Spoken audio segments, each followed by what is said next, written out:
What up, folks? What it do? You welcome to another episode of the Best Advice Ever podcast. I'm your host, comedian Mike Goodwin, the bow-tied comedian, and I just want to say thank you for tuning in for another episode, another fun-filled episode. So, as you know, we start every episode with the On the Road Again segment. And I was on the road again this past week. Had two shows, two of my favorite shows to perform comedy. One is a date night. I love doing date night comedy shows. I just think that couples need opportunities just to be able to hang out and enjoy a night of entertainment. So one of my personal favorite types of shows is date night comedy shows, especially when I do shows. I do a lot of shows at churches, so they are a limited number of the type of events that churches will host. You know, most times when I'm being requested, I guess over the years, I mean, I think it's kind of narrowed down recently, but over the years, you are invited to youth events. So those are basically either youth services or youth gatherings. I talk about what would be known as a hell gig. One of the worst experiences I've had was something called the fifth quarter. Fifth quarter is basically churches, I think. I don't know if anybody else is participating in this, but churches do an outreach for young folks. And they typically will do it during football season after a football game, because a lot of times we realize that young people want to hang out after football games. And so many churches have tried to fill in that gap to provide some form of activity for young folks to come in a safe, structured environment. But they have all the stuff. They'll have games, laser tag. They'll have video games. They'll have popcorn and snacks. And they'll have foosball. And it just will be a lot of activity. Well, one particular night, someone thought it would be good to have comedy at a fifth quarter. And a buddy of mine, Marty Simpson, talked to me and another comedian. Well, you don't really have to talk comedians into gigs, especially when you're starting out. You just present it and say, hey, man, we got an opportunity to do this. And you're like, oh, that sounds like a train wreck, but sign me up. So the fifth quarter was one of those experiences. So you have youth events for children and teens. And that could be a conference, that could be a service, variety of things. The other thing you can do is pastor appreciations. Pastor appreciations that typically involve a banquet, a gala, some type of event where folks will buy a ticket. And then comedy will be included in the program. They have a number of opportunities for entertainment throughout the course of the night, but comedy can be inserted, especially a good 20 to 30 minute set. Man, that's a great amount of time for stand up. And you can do other things. Men's events, so like men's conference, men's gatherings. Men's events are one of the ones I've done a lot of those over the years. Don't really know how excited I get about men's events, because men, I don't know, man. Men, in what I've experienced, I've had some great men events. So I'm not poo-pooing men events. I'm just saying, men typically can laugh a little better when their wife is there or women are around. Men's event, a lot of testosterone, and some of the men sitting there looking at you like, man, I could do that. Like, I don't know. Maybe you can do it, but you ain't doing it tonight. Sit there and laugh. So men's event, there could be a little bit of wrestling. There could be a little tussling. It's not as smooth sailing as one would anticipate. So you have, and then, you know, the topics that are being covered all the time in men event, man, is some stuff that's like, you know, that men are dealing with. Men dealing with some stuff. Or even if men aren't dealing with some stuff, they, you know, many times the way that men are ministered to, I don't know if that's the proper way, but many of the way that some folks choose to engage men can be very aggressive, can be very in your face. I know you're dealing with these secret lusts and desires. And so it's a very come and get you type scenario. We're gonna come and rescue you, we're gonna come save you, we're gonna get the way you are. And so sometimes that could be a very very interesting environment to do stand-up comedy in. So men's events, you could do that, number of those at churches. They do outreaches. You'll just have to do a basic comedy show. You'll do a comedy show, free comedy show for the community. Folks come out, and whosoever will, let them come. And so those people will come out to the show. But then you also have women's events. Now, women event, I'm telling you, I just did MomCon in San Diego. Anytime I do women's event, women come out to have a good time. Ladies' night out, mom's night out, girls' night out. They're having fun. They're not coming out to be somber, to be angry, to get into fights with people. They coming out to have a good time. So women's events probably are in the top 3 of my most desired events. Women's events. You do however you want to do it. Prayer breakfast. You want to do women's luncheon, brunch. If you got a room full of women, sign me up for those jokes, buddy, because women enjoy laughing and fellowshipping, and I enjoy entertaining. So it's a perfect match. Then the other event is volunteer or dream team events that the church hosts for the folks that serve in the ministry, serve in various capacities. I really enjoy those events. Number one, because that's how I got started doing stand-up. I was serving in the media ministry at my church. And Akintunde, who's a comedian at the time, was serving alongside of me and pretty much aggressively encouraged me to start doing stand-up. So there's a special soft spot in my heart for dream team appreciation, volunteer appreciation, any type of event in which churches recognize the folks that serve in the ministries. And then the number one, clearly, as I said, date night. You know, many churches will do a date night event, and they'll have couples, whether it's connected to a marriage conference or it could be a standalone, just date night comedy night. Those are always fun. Now, there's some other ones in there. Like there's a wild game night. I've done a few of those, but those are really men's events. If you got a wild game night, they just got all these different type of meeting men. I'm not going to say anything inappropriate.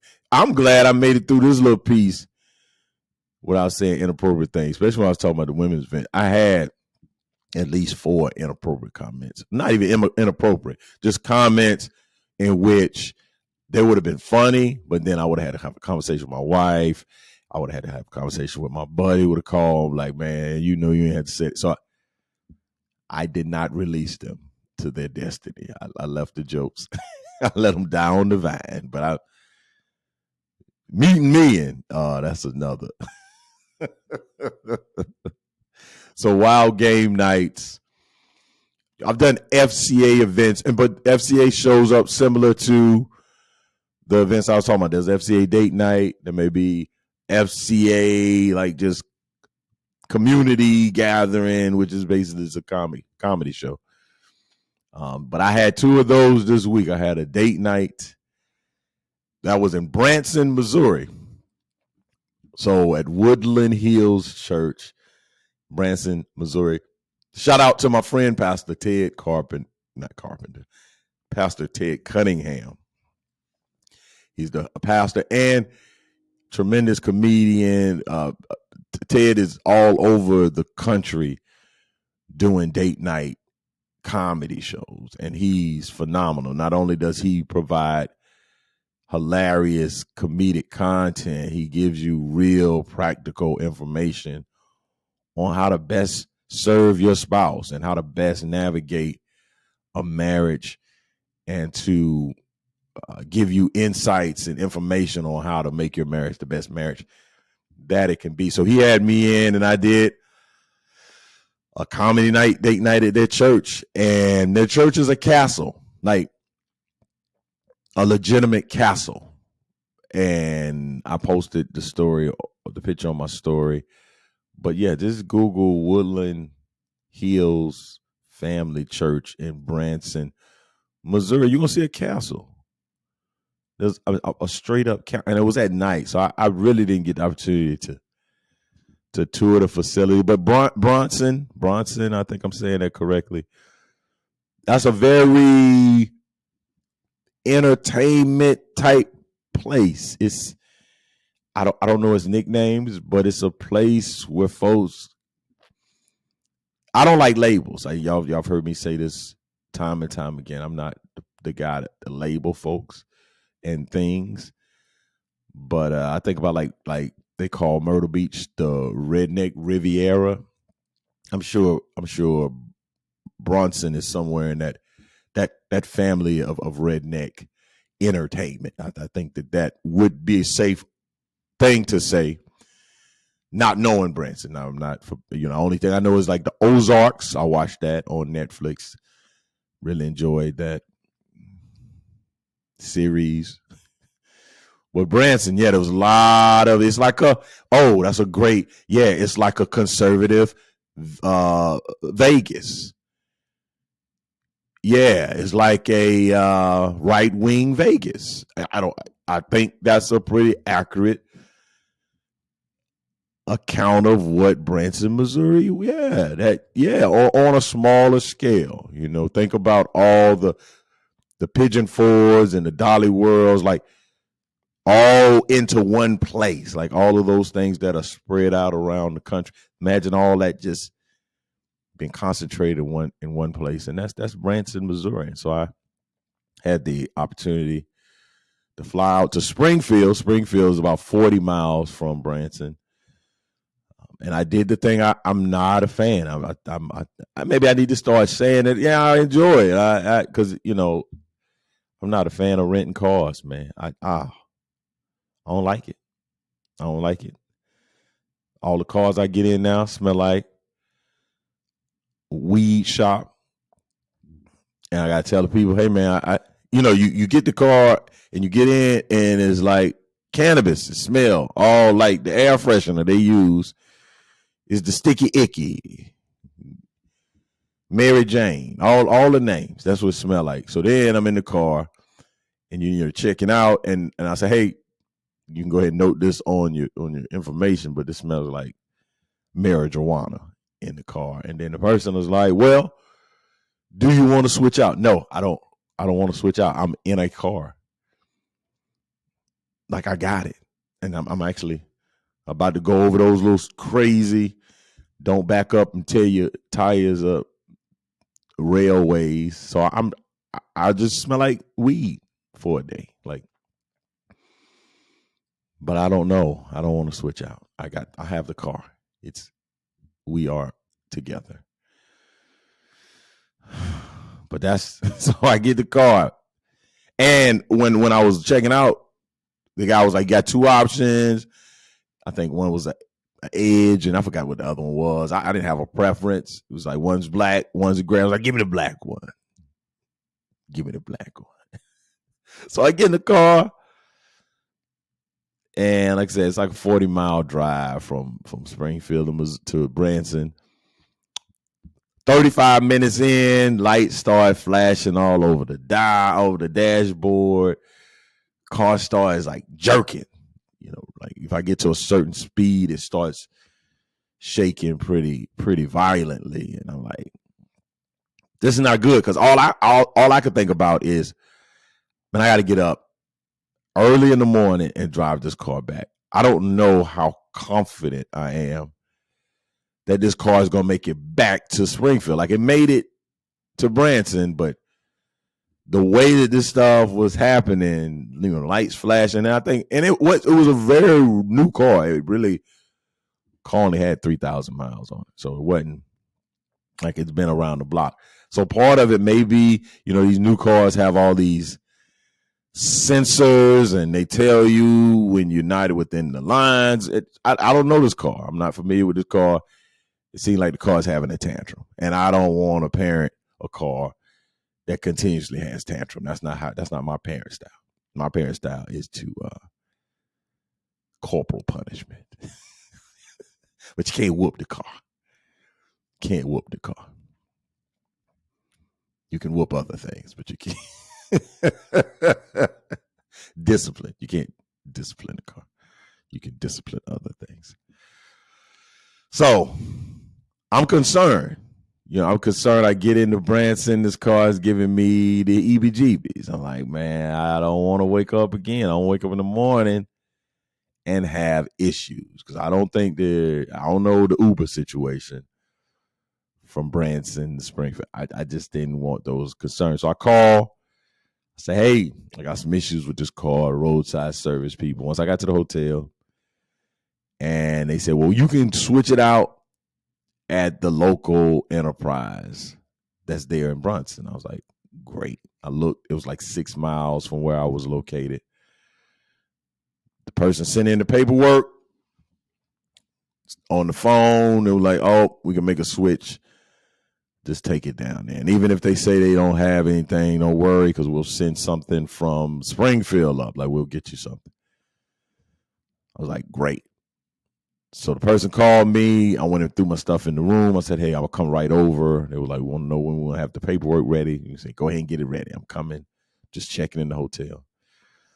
They said, hey, we only have Ram F-150s. And so I'm not a car guy by any stretch. But when I heard Ram F-150s, I was like, that sounds like a pickup truck. And I'm like, yeah, we just have pickup trucks. So I guess I'll be driving a pickup truck. And so that's what happened. I went and switched out my mid-size SUV for a full-size pickup truck, because I'm in Branson. I got to ride with everybody's ride. And they had it on the country music station, which I really enjoy listening to country music when it's on the station. I wouldn't say I'm a country music. I'm not a fan, but I do listen to country music. I like Chris Stapleton pretty good. He got a new song out, Ram, if I'm not mistaken. And I was listening to the country music station, and I just kept it on there. I just kept it on the station. A couple of songs that I liked, and I did the little, hey man, tell me what song this is. So I'm gonna get those songs on a playlist or something. But one thing I did notice about country music station, I've said this tremendously. I've said this a lot over the years. Man, they write some song about love. Like, I'm talking about love, not like, hey girl, I want to get you in the room and do the things that we want to do. Like, I'm not talking about that type. I'm talking about love. Like, I want to hold your hand. I want to kiss you on your forehead. I want to move your hair back. It's like, man. But then there are some other songs that it's like, I hope you die in a ditch on a rainy day. Like, there's some of those. So I have been giving country music a little bit too much credit. I can't remember this one song that they had played, but it was like, "You Not Worth the Whiskey." I think that might not be the name, but the guy was basically saying he broke up with this girl and he was out drinking, and one of his friends, her friends, saw him. It was like, "Oh, he's trying to get over this breakup." He's like, "No, man, you're not even worth the whiskey that I was drinking at the bar." So you whatever, but there are those songs. There's a number of songs that would share how much I don't love you anymore, and I'm gonna have a good time, and I'm gonna party, and I'm gonna rock and roll, and I'm gonna kick up some dust, dirt, and all that type stuff. Now those songs exist, but there are some songs that make you feel like, man, I sure wouldn't mind hugging my lady right now. Like just really heartfelt, man, I'm glad to be in a wonderful relationship type song. So I enjoyed my time. But then listen to the radio station, then there's certain things that come on the station. We're like, oh, I don't think they're for me. So that's the thing about country music. Sometimes I'll be listening, having a grand old time, and then there'll be a commercial about Dixie Outfitters, and I'm like, oh, that's I don't think that's for me. I don't think this is for me. And then some come on about Nancy Pelosi is resigning. Hey, I don't think this is. It's not for me. It's not. They're not talking to me. They don't even know I'm listening. I've heard Nancy Pelosi's name too many times this weekend for no. I'm in a football game. Somebody said Nancy Pelosi's name. I was like, what in the world? And this was actually, I'll talk about it later, but I went on the road again.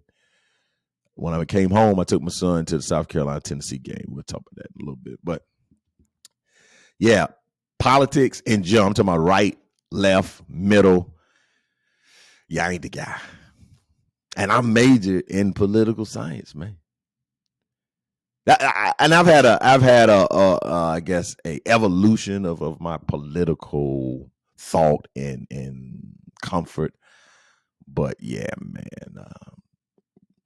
why am I hearing Nancy Pelosi's name on the radio station? I want to hear about some love. I want to hear about some beer and whiskey and and honky talk, badonka donk. I mean, I want. That's what they were singing about. I don't know if I necessarily want to hear about that. But so yeah, that was Branson, right? So I got to Branson, and doing the what you're not gonna do. I'm gonna talk about Branson just a wee bit more.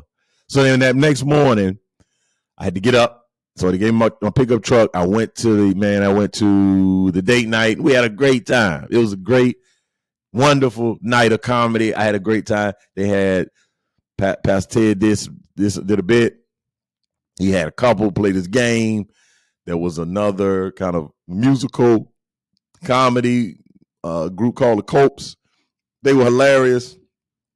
It was a great night. And it was a packed room in the castle. So I had a great night.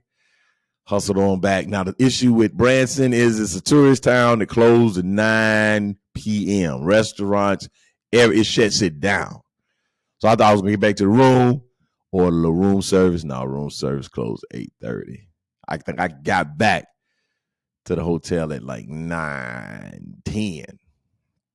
So my dinner options were pretty slim. But went to bed, got up, made my way back to Springfield to catch a flight to Pittsburgh. So I was flying from Branson to Pittsburgh, which is that connections in Atlanta. So did that.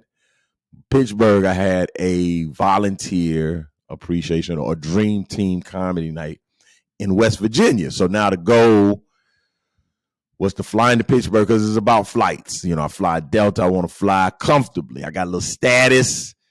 I'm close to Diamond, but not close enough. Like I'm looking at it.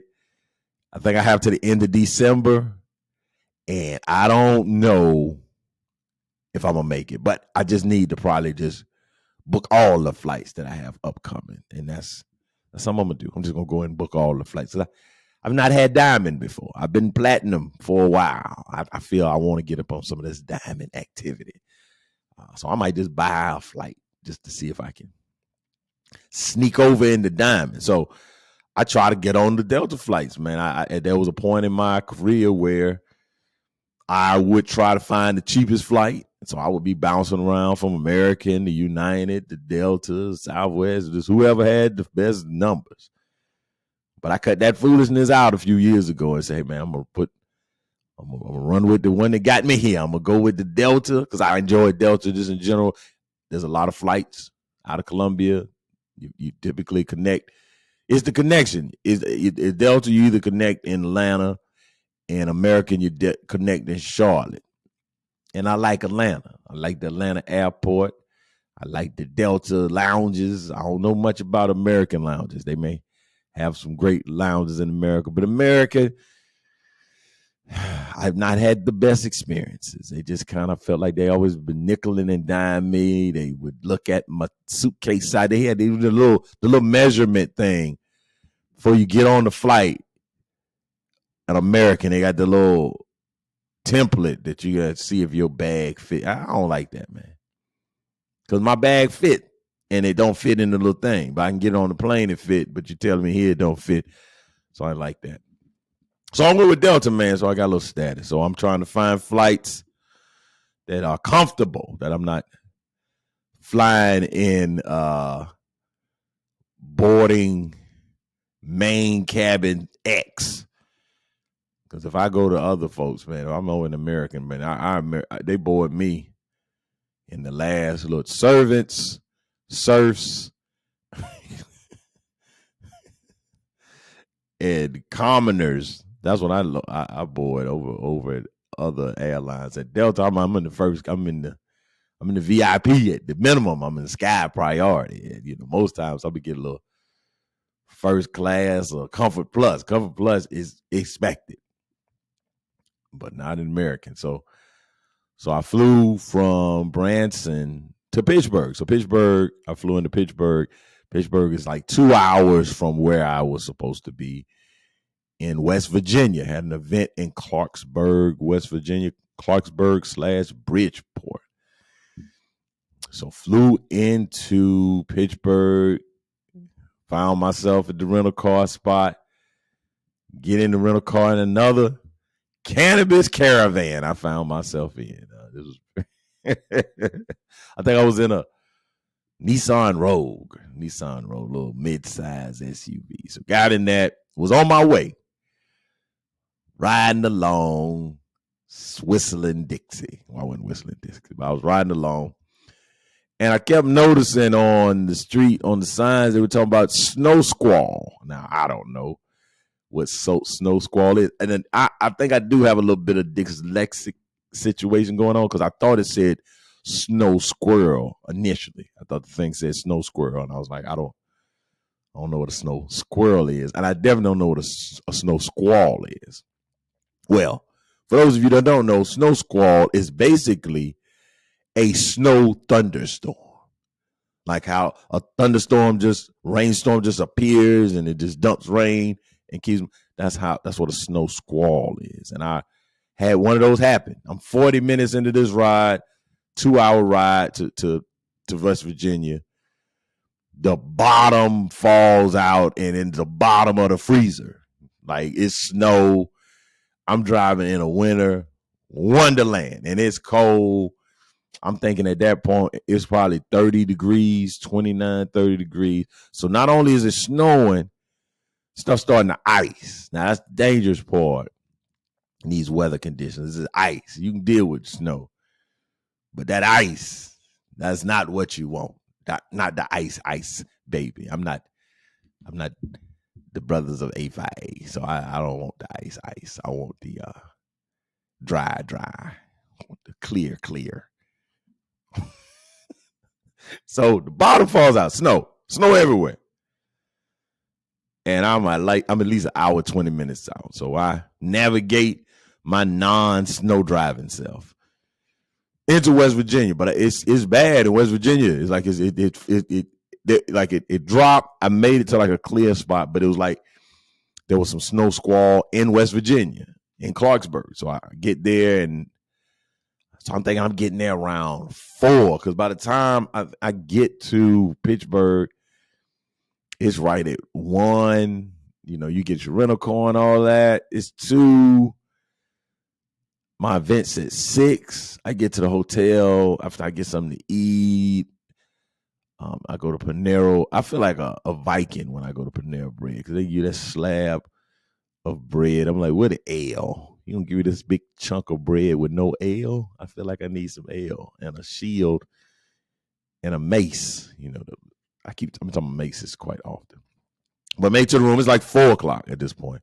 My daughter, this is Friday night, so she had a performance. My daughter was in Oklahoma, the musical Oklahoma at her school. It was a musical, so she was singing and dancing.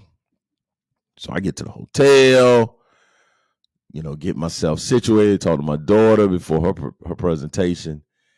And man, that snow is falling, ice, roads, everything. So by the time I leave the hotel to go over to the event, I put it in my GPS. It was 8 minutes. But then after all the weather conditions, that 8 minutes changed to like 23 minutes. But I was still game.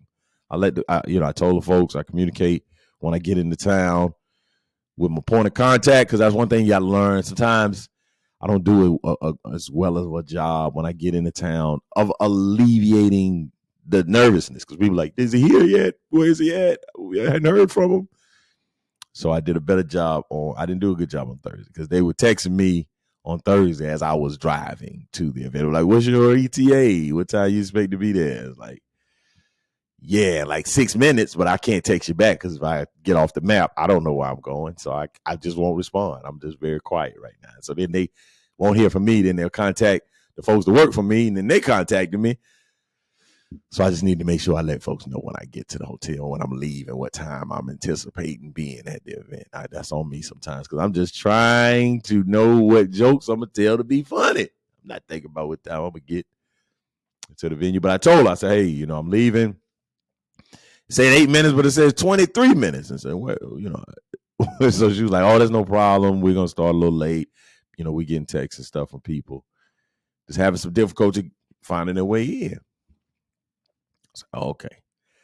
And I was game. I got in my little car. I got my little Nissan Rogue, but it was ice in the parking lot. It was at the Spring Hill Suites. I enjoy Spring Hill. I don't know if that's a Marriott property. I don't know what property is. That's one thing I haven't been doing. I'm starting to do now.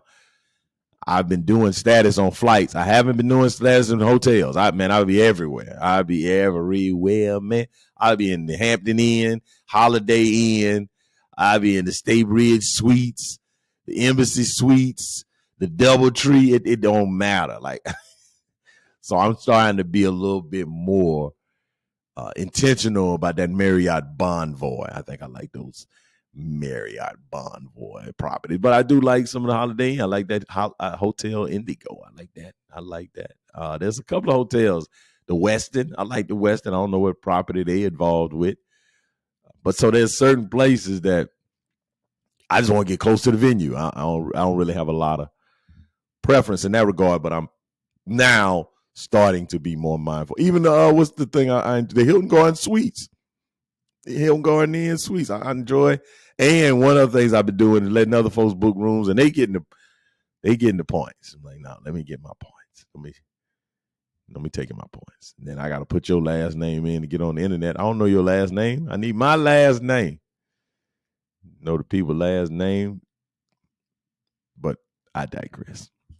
So yeah, I walk out the Staybridge Suites, and the rows are a mess. So now, like I said, it went from 8 minutes to like 23 minutes, and it's taking me into the thick. It's taking me into where everybody at, and it don't look good. So I pull out to head over to the venue, and I'm driving along. Now, roads are icy, because especially when I made the left, I don't think it was a lot of traffic going that way.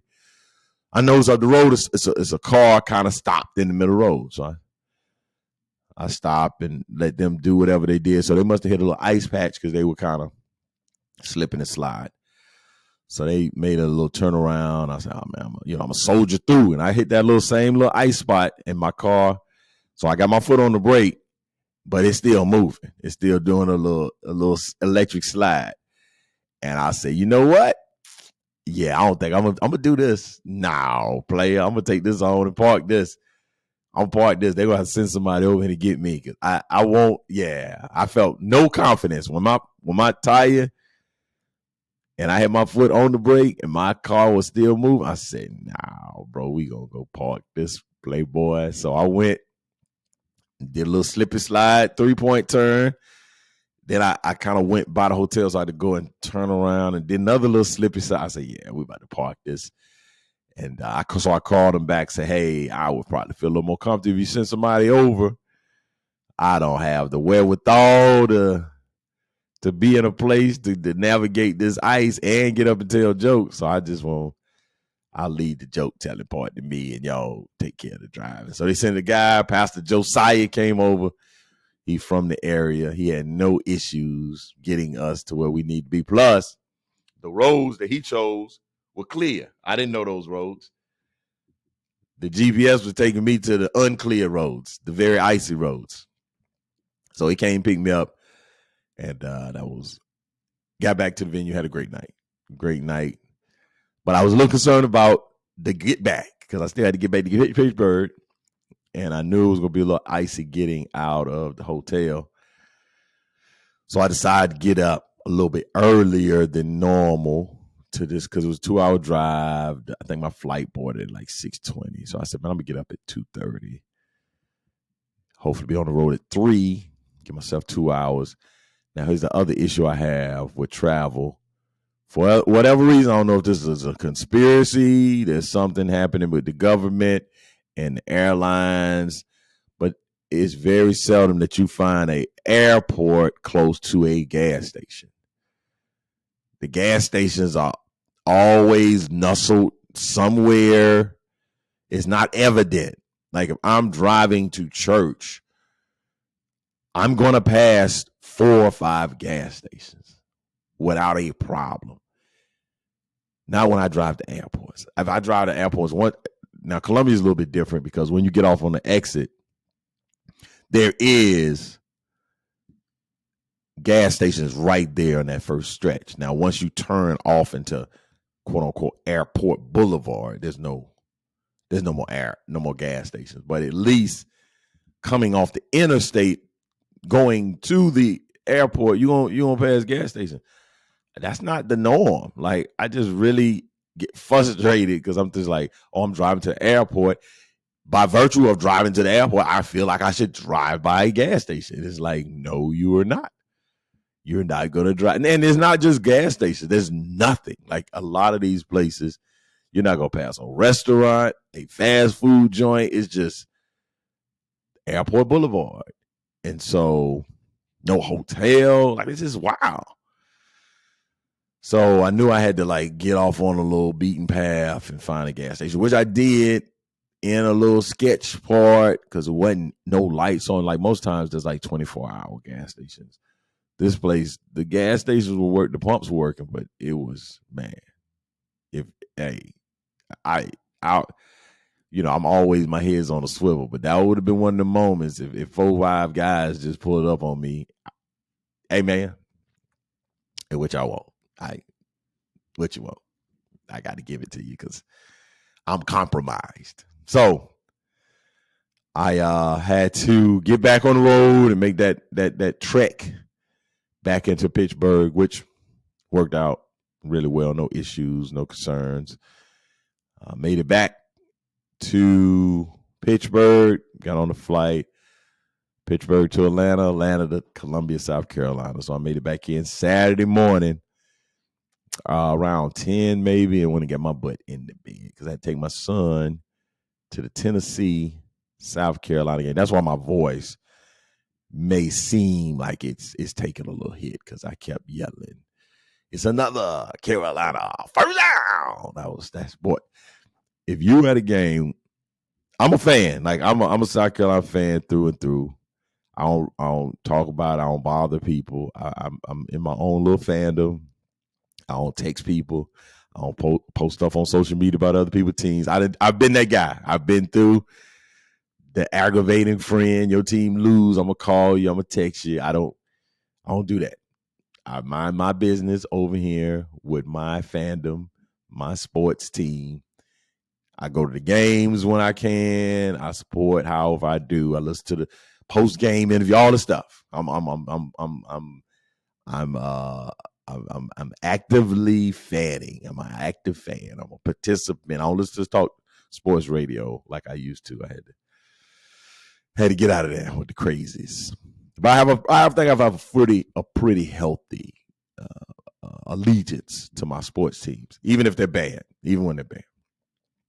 And our teams have been bad. And I tell, on the road, because people I say, you're a fan of South Carolina. So I try to stay out of like these going back and forth. Somebody say you're a fan of South Carolina. I was like, unfortunately, I'm a fan because I want to disarm people. I don't want you to feel like now you got to get into a thing with me.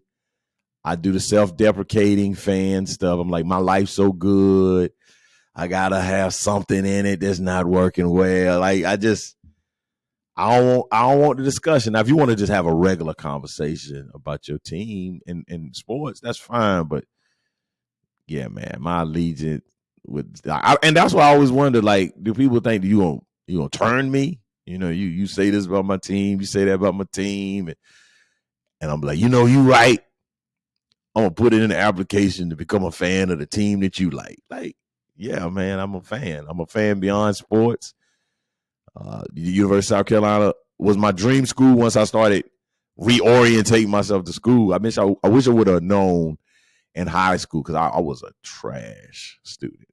I've said this before. I'm trash. So by the time I got out, I was looking to get out of the military. I signaled, I kind of, realized, oh man, I'm gonna come back home. And so I went on college tour. I went on college tour in South Carolina, and it was beautiful. Like, it was all the things. It was just like, oh, I can't wait to be an undergraduate here. And they said no. They said no. They hit me with the Destiny Child. No. Me say yeah. And I wasn't devastated because I had some other options. I ended up having a great undergraduate experience. But if I want to be honest with myself, I would have wanted to been accepted at University of South Carolina. I could have transferred. But once, I'm a loyal guy. So once, Lander was where I attended undergrad, Lander, they accepted me, all my flaws. Matter of fact, this is probably what was the benefit of Lander versus the University of South Carolina. The University of South Carolina was evaluating my transcript. They were looking solely at my transcript. They were looking solely at my test scores, and my transcript was awful. Like, I wasn't a good student by any stretch of the imagination. Lander, they took into account my transcript, my test scores, but then they realized that, hey man, this guy has not been in high school for 4 years. So there's a gap of time for 4 years. What has he been doing? Oh, he was in the Army. Okay, let's look at this Army stuff that he submitted. So there was an additional, oh, okay, yeah, we recognize that this transcript is not impressive, but for 4 years, this guy's been serving in the military. He was in Korea. He was a Fort Stewart in Georgia. He got these Army accommodation medals. He has these great letters of recommendation that was sent in from the, leadership that he worked with. And on the University of South Carolina, they it's more numbers. It's a numbers game. So they have, if they can get an easy no, that's how admissions often work. If you can get an easy no, we're gonna get those folks out of the way. So we're gonna grapple with some other folks in terms of like making the yes. This is a person on the borderline. I was an easy no, and that was my fault. So I was an easy no, but I was in love. Like, I walked that campus, that man, I was like, oh, I can't. So I did ultimately return to the University of South Carolina as a graduate student and got my master's from there. But if I'm honest with myself, one of my disappointments or regrets is that I didn't go to the University of South Carolina as an undergraduate. I just did not put myself in the position to be accepted. And I would have wanted, again, I think the transfer thing, that's a conversation I probably had myself. But once Lander was like, yeah, we see who you are. And then I got accepted to this presidential Landers leadership. Lander is LPLP, Landers Presidential Leadership Program. I got involved with that. They basically selected 30 students, freshman students, to be a part of a year-long leadership intensive. And there may have been, I don't know how many students applied, but let's say 100 students applied, or it's more than 30 students applied. There were more students applied than the slots that were available. And I thought that was something that I was grateful for that opportunity, and I made some great bonds. So I never really seriously considered transfer. Now, if I went to land there and it was like, oh, this place stinks, get me out of here, and I probably would have went to Carolina. But so I went to the game as a fan, and I was cutting up. I cut up. If you, I know Tennessee fans, they don't like sitting by me or any team. Like if my team winning, and I'm not doing a bunch. We got a whole towel waving thing going. We got the whole, is another Carolina third down. And I was doing it all night. I was doing it all third down. So that's what I was doing. So that's why my voice is suspect. All right, folks. I've done a very long on the road again. Let's get to the best advice ever segment. We're just going to be fast because Thanksgiving, holidays are coming up. And one of the challenges that we have during this time of the year is sometimes we connect with family members that it's challenging. We come from dysfunctional situations. I see a lot of this, and I'm kind of torn because I was doing some research about this topic, and basically I was saying how to get along with family members during the holidays, or how to get along with difficult family members. But the articles that kept coming up were saying how to deal with toxic family members. And it was this labeling of, hey, and maybe we do have toxic family. I know everyone has family members that are challenging, but I'm toxic family member from time to time. Like I have some toxicity. Like I don't know. I struggle a little bit with the labeling of people because we aren't all one thing. There's moments I've been toxic, but I'm not a toxic family member. I've had toxic behaviors. I've made toxic decisions. So I don't know, man. I did find that to be a little bit like, why is everybody labeling things like this? Just happened to me on my page, on my Facebook page. There's a video, and somebody made a post like, I'm very disappointed about your homophobic comments. I'm like, what? There's no homophobic comments. What? I'm homophobic now. Like, no, man. Why do we automatically just make people these things? So yeah, I'm gonna give you some quick advice on how to navigate the holidays with difficult family members, whether they're dysfunctional, toxic, whatever. I've been a part of extended families for the last 22 years, and I have a great extended family. Like my in-laws and my wife's family, they're great. The only challenge I have is driving to their location, and I just my wife's from a small town that's about 2 hours from where we live, and when we drive, I just like, man, it's one of the driest drives. It's just dry. It's a dry drive, and it pains me. I mean, there's so that we I've communicated my thoughts about this, but I have a great extended family.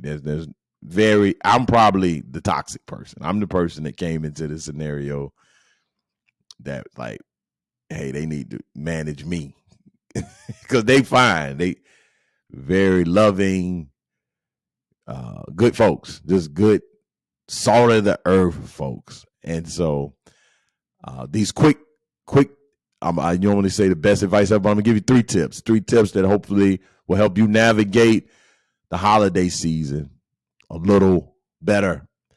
The first one, if you're finding yourself dealing with family members and you don't have, you find yourself getting into these issues and it's not a great experience. The first thing I would tell you is to social distance. Yeah. Social distance yourself from that particular. If there's one particular person that hits your triggers, that has all these smart comments, that always has shade, that always coming for you, that's always in their feelings, whatever these terminologies that we now use, social distance. So if they go in the living room, you need to go in the kitchen. If they're in the kitchen, you need to go in the living room. You need to keep it moving. Socially distance yourself from the person, because this is what I'm saying. If you've had conversation, if you've communicated how you feel, if y'all had discussion, and there still has been no resolution, then you got social distance. I'm not talking about avoiding people, ignoring people. What I'm saying is we've clearly communicated over the years. I've told you I don't like talking about that. I don't like when you bring that up. I don't like when you touch me. I don't like when you talk about my kids, whatever the issues are, well documented. Socially distance, saying, okay, when that person comes in here, or you find out what time they're coming, oh, that person coming from this time, get yourself mentally prepared. Say, hey, what time is Annie coming? Luli coming. Oh, Luli gonna be here at 12. We'll get there at 2. What time's dinner? Dinner's at 3:30. Okay, we gonna get there at 2:30. Give myself an hour. We got all this long time just hanging out. We got a cool hour. So social distance. Make sure you're on the move. If there's a person that you just know they exacerbate you, got social distance. The second thing is have a plan and communicate your plan before going in. Like I tell my wife, if we going to where she said, we was like, hey, we used to go to places. And again, the stuff that I would get all up in knots about, it wasn't people. It was just like, we would go to her parents' house, then we have to go to her grandparents' house, then we have to go to aunt. Like, it was just like all this movement. And I don't know. And it's not like, so like if I'm from Camden. So in Camden, we go to my parents' house, we drive 2 minutes, and we at my grandma's house, we drive another 6 minutes. We had this. No, you got to drive 2 hours, and then you got to drive another 15 minutes. Then you got to drive another 10 minutes. So let's have the plan. Hey, what we doing? Where we going? How many stops? What time we going to leave? Have all that stuff solidified and be clear.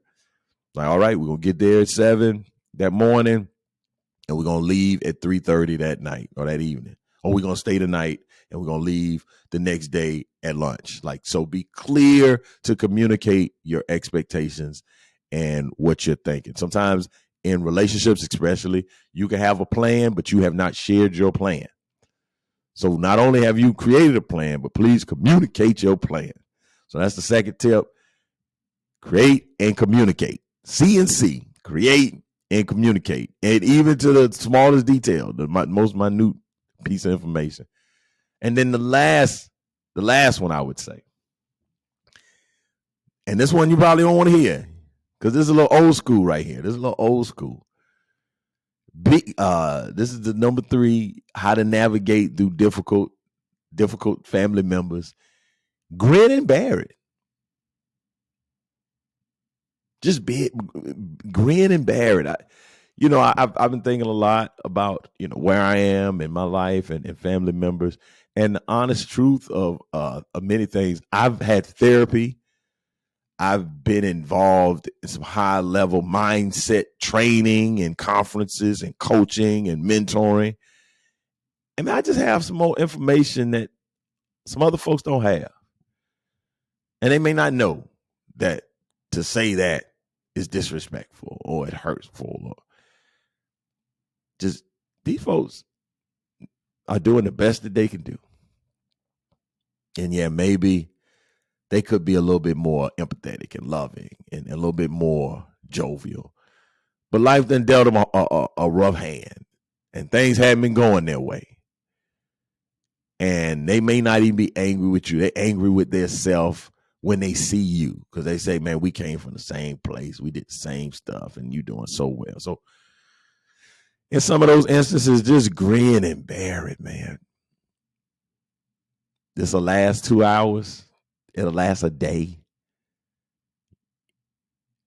And honestly, man, you don't know how much longer you have with folks anyway. So just try to enjoy the time that you do have, because what they say, tomorrow's not promised to anyone. So grin and bear it. There's sometimes you might just want to bite your tongue. You don't have to get in an argument about everything. You don't have to correct everyone. You don't have to, be the advocate. Somebody say some outlandish, racist, misogynistic, homophobic, whatever the stuff is people to say. In some, I'm not saying condone bad behavior, but in some instances, hey, I probably wouldn't refer to them by using that term anymore. Grin and bear it. Don't go into all out war. Don't engage. And again, I'm talking about with folks who are not open. I'm not talking about reasonable folks. I'm not talking about folks that are like, oh, I'm glad you made that. No, I'm talking about folks that you've continually been at odds with. You've been continuously have had strife with. This is the Hatfield and McCoy type situation. I'm talking about this is long standing. And I just thought of a third one. Pray. A fourth one. Pray. This should be first. But pray before any of this. Pray before you even get into it. Not just to pray. Sometimes people pray this general prayers. Just pray specifically. Say, God, this wears me out to go back home and have dinner with these folks. Give me some grace and long suffering and understanding and humility to not have to defend myself and be right and correct everyone. I should start off with prayer. Like legitimately pray that you can bless the folks that you're going to spend time with, that you will be a blessing to this event. Not that you're going to endure this event, you're going to survive this event, you're going to make it through this event. No, you're going to go bless folks at this event. Yeah, that was fresh. That was fresh from the Lord right there. So pray, legit, go into some time of solitude and say, hey, what can I get out of this? What can I bring into this environment that would sow peace and harmony and love and support? So yeah, let's rearrange that. So let's make no more pray. Pray prior, before the event. Pray before you go and get a sense of peace, get a sense of calm. And then the new number two is social distance. Now you done prayed, but you still know the people that have quick access to your buttons. Some folks they got bloodstream button access. They go right to it. So social distance. The other one is have a create a plan and communicate it. That's the new number 3. And then number 4 is just to simply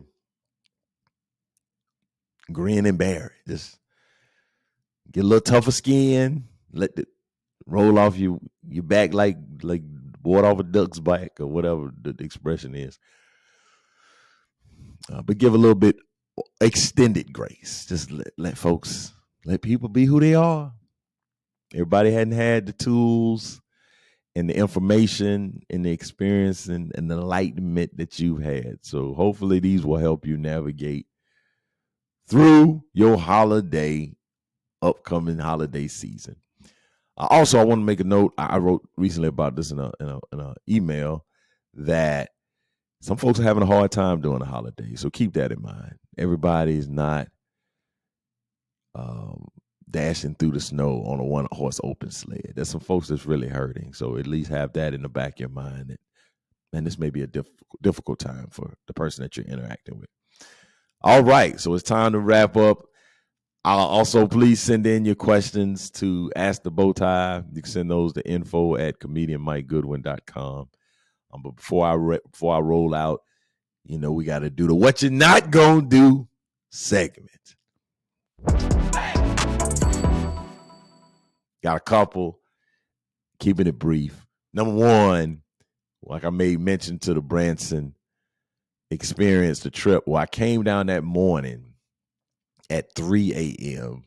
to check out. Now, checking out, you can just leave your key and they can check you out later.